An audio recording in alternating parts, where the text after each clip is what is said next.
Herkese selamlar. Aracımız Citroen C3. Fakat her araçta görülen bir problemi yapmaya ve göstermeye çalışacağım. İlk öncelikle kanala abone olarak bana destek olabilirsiniz. Plaka lambalarına takılan led ampullerin kısık yanması, bir anda kesmesi, yanıp yanıp sönmesi veya temassızlık problemi genelde pastan dolayı oluyor. Bu aracımızda da maalesef bu durum mevcut. Pasları komple temizleyemesek de düzenli akım geçecek şekilde temizlemeye çalışacağım. Sizler de plaka aydınlatmalarınıza led takacağınızda ilk önce bu temizliği yapmanızda fayda var. Plaka aydınlatma duyunu sökerken tırnak sistemine bastırıp çıkartabilirsiniz. Soketi çıkartmak için de tırnak sistemini yukarı kaldırıp soketi çekmeniz yeterli olacaktır.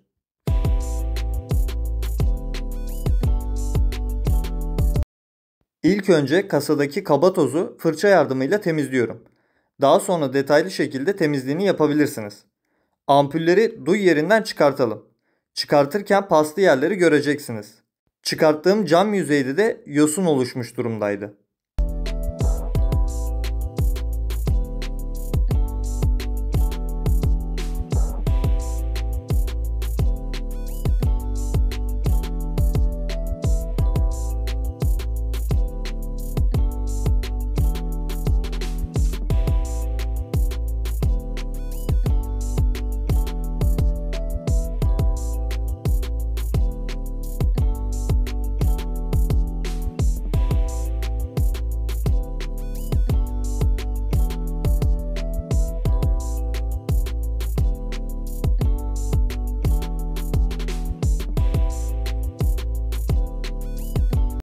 Ampulleri çıkarttıktan sonra ampulü taktığımız duy yerine kontak spreyi sıkıyorum.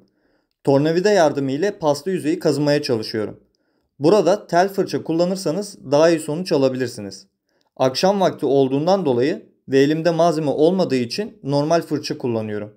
Ayrıyeten bu işlemde zımparada kullanabilirsiniz. Bu işlemi her iki duy içinde yapalım.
Kontak spreyi ile temizleme işlemi bittikten sonra pas sökücü, yağlayıcı veya benim kullandığım çok amaçlı sprey ile temizlik işlemini tekrarlıyoruz.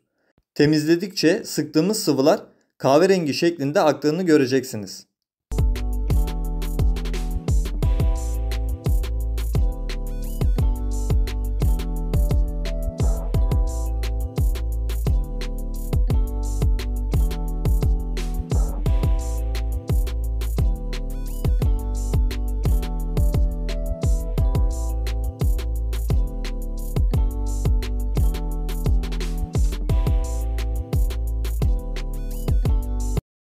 Duy içinde kalan sıvıları peçete veya bez yardımıyla temizleyelim. Son olarak biraz üfleyerek kurutalım. Kullandığımız ürünler genelde hemen kuruyan ürünlerdir ve elektronik aksama herhangi bir zarar vermez.